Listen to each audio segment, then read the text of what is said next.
Hey guys, I wanted to reply to this follower's comment. She had placed it on the video where I was talking about the night that I had to deliver someone from an evil spirit, and that evil spirit was basically just smack talking me, telling me how I wasn't strong enough to do it.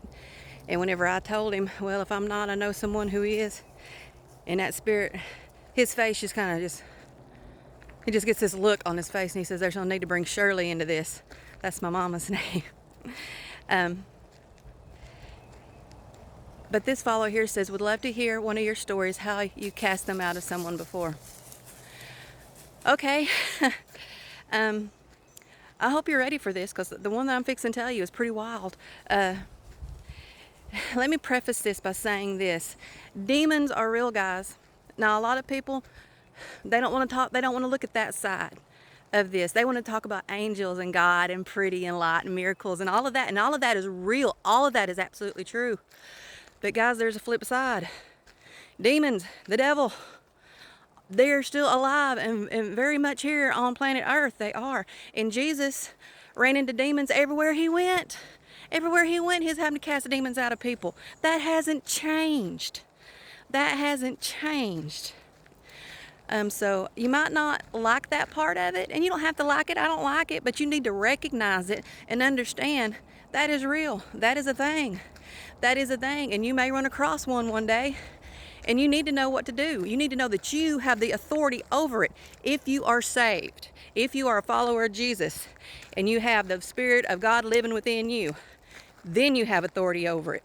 If you're not, then you don't. If you don't have the Spirit of God living within you, if you're not one of His kids, you go to jacking around with one of these things and they're going to jump on you, is what's going to happen. So I want to make sure you understand that. If you are a follower of Jesus, if you have accepted Jesus into your heart, then you have authority over the devil. Prior to that, you do not. Okay? Okay, so. All right, let's see.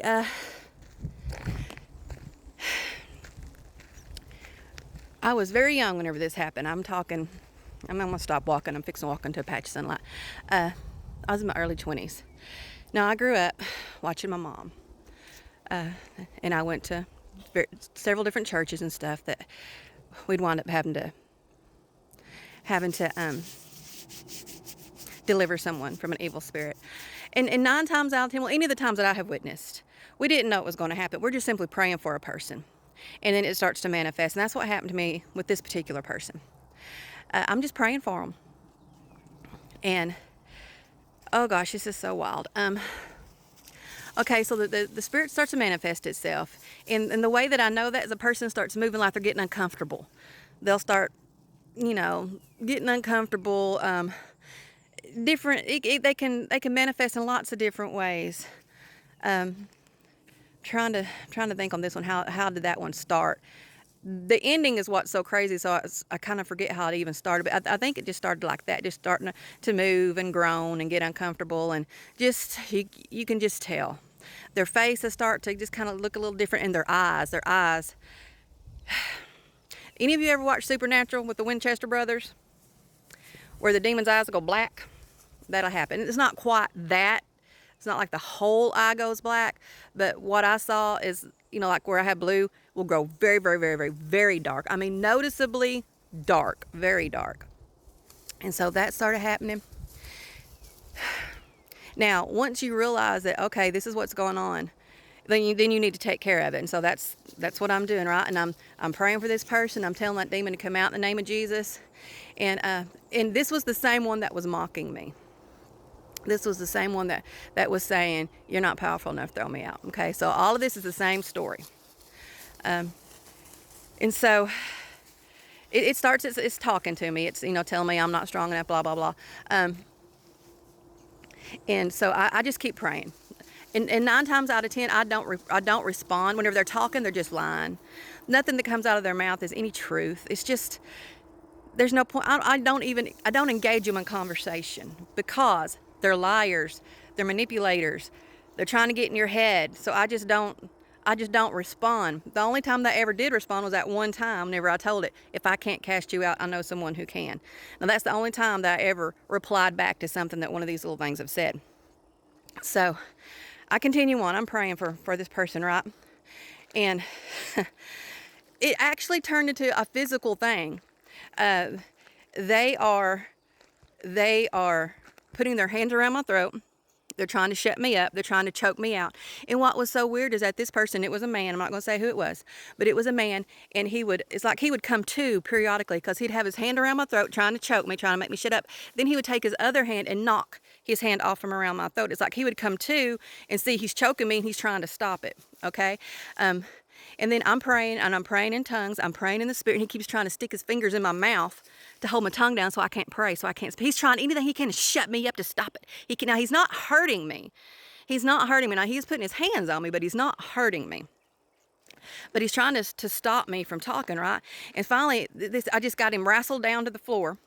And he starts, all right, this is where it gets crazy. He starts, he's slithering.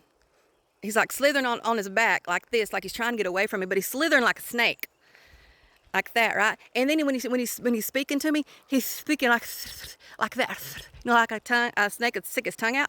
He's talking, and he's talking like that with his. I mean, it's just that's what it was like, guys. I promise you, I'm not lying. I couldn't make this up. I'm not this crazy.